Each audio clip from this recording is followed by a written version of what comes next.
There is a strange kind of pain that comes when someone you love is gone and the world does not stop.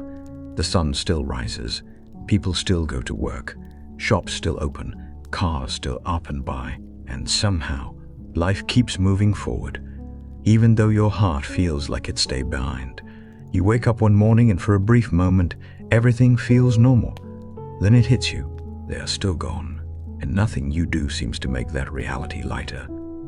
Sometimes the hardest part of loss is not the funeral, not the tears, not even the loneliness at night. It is watching the world continue as if nothing happened, while your whole world has changed. You may find yourself wondering, Jesus, how can life go on when they are not here anymore? How am I supposed to keep living when part of my life ended with them?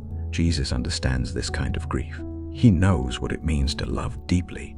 He knows what it means to lose. He knows what it feels like to stand in a world that keeps moving while your heart is heavy. Grief does not always look like crying. Sometimes it looks like silence. Sometimes it looks like sitting in the same chair for too long. Sometimes it looks like finishing your responsibilities while feeling empty inside. And maybe what hurts most is this quiet thought you never say out loud. If they mattered so much, why does everything still feel so ordinary without them? Jesus does not rush you past this pain. He does not tell you to be strong or move on already.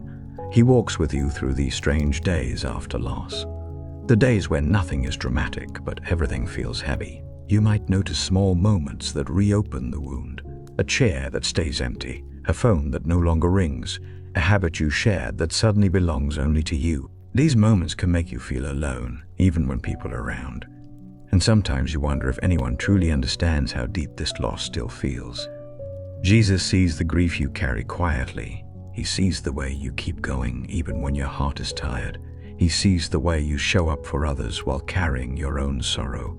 He sees the nights when memories return without warning. And he is not uncomfortable with your pain. There is no timeline for grief. There is no correct way to miss someone. There is no moment where Jesus expects you to suddenly feel fine. If today you are simply surviving, that is enough. If today you are breathing, that is enough. If today all you can do is sit with the memories, Jesus sits with you too. Life moving forward does not mean love has ended. It does not mean your grief is wrong. It does not mean you are failing at faith. Sometimes life keeps moving, and Jesus walks with you inside that movement, carrying what feels too heavy for you to explain. As time passes, grief often changes shape. It becomes quieter but deeper, less visible but still present. People may assume you are okay now because you smile again, because you function again, because you no longer speak about your loss as often. But Jesus knows that love does not disappear just because time moves forward. You may still talk to them in your thoughts. You may still wonder what they would say if they were here. You may still feel a gentle ache when certain dates come and go. Jesus is not threatened by these moments. He does not ask you to forget. He does not ask you to erase the past, to move forward. He walks with you in remembrance.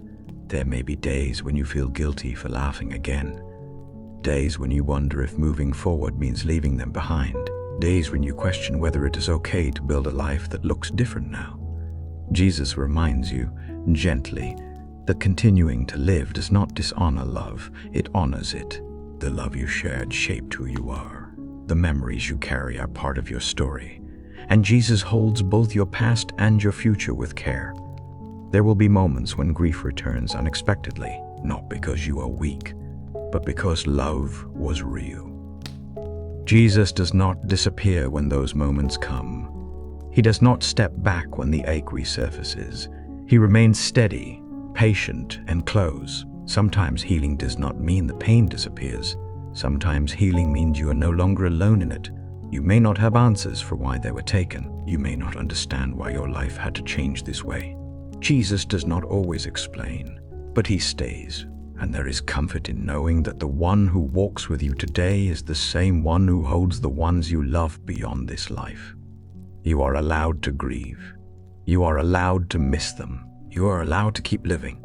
Life moving forward does not mean you are leaving anyone behind in God's hands. Jesus walks with you into tomorrow, carrying your memories, your love, and your quiet pain with gentleness.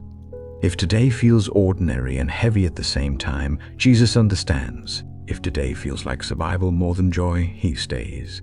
And if all you can offer him is silence, he receives that too. You are not walking alone, even now, especially now. There comes a stage where grief no longer feels sharp, but it never fully leaves. The tears don't come as easily anymore. The questions aren't as loud, yet the absence sits quietly in the room, like an empty chair no one mentions. This is the stage many people don't talk about. It's not the shock of loss. It's not the early days when everyone checks in. It's the long middle, when life continues, but something inside you feels permanently changed. Jesus understands this season deeply. This is the season where you learn how to carry loss without collapsing, where you go about your day, smile when needed, speak when spoken to, yet still feel that weight underneath it all. You are not weak for feeling this way. You are human. Some days you may feel fine. Other days the memory comes back without warning. A voice, a habit, a familiar sound, and suddenly your chest feels heavy again. Jesus does not rush you through these moments. He does not say, "You should be over this by now." He does not compare your healing to anyone else's. He does not pressure you to be strong for others. He simply stays. There is something sacred about this kind of quiet faith. The faith that remains when there are no miracles, no explanations, no visible answers. This is not the faith of excitement. This is the faith of endurance. You may notice that you have changed. You speak less. You think more. You value peace over noise. You no longer chase things that once seemed important. This is not life shrinking. This is life refining. Loss has a way of stripping away what is unnecessary and leaving behind what is true. And Jesus walks with you through that refining. Sometimes you may wonder if God has forgotten you because life feels smaller now. Fewer plans, fewer expectations, more quiet. But Jesus is not absent in the quiet. He is often closest there. This slower pace, this quieter life, this softer heart. These are not signs of defeat. They are signs that you have been shaped by love, and love always leaves a mark. There may be days when you feel lonely, even around people. Days when conversations feel shallow because your heart has been through deeper waters. Jesus knows this feeling too. He knows what it is to be surrounded and still misunderstood, to be present and still alone. That is why he does not leave you to walk this road by yourself. You may never fully understand why that person had to leave when they did, why prayers did not change the outcome, why healing didn't come the way you hoped. And Jesus does not demand that you understand. He only asks that you keep walking, even slowly, even quietly, even with questions. Faith at this stage is not about confidence. It is about trust. Trust that even when nothing feels resolved, even when answers never come, even when life feels unfinished, Jesus is still holding your life together in ways you cannot see. Some days you will feel peace. Some days you will feel numb. Some days you will feel the ache return suddenly and deeply. All of these days are allowed. Jesus does not measure your faith by your mood. He measures it by your willingness to remain, and you have remained. Through the pain, through the silence, through the days when you didn't know what else to do. That matters more than you realize. One day, not suddenly, not dramatically, you may look back and see that even though life did not go the way you expected, you were never abandoned. You were accompanied, carried through ordinary days, held together during quiet nights, strengthened without noise. If today feels slow, if today feels empty, if today feels heavier than you can explain, Jesus is still with you. Not fixing, not rushing, not forcing meaning, just walking beside you patiently, faithfully, in a way only he can.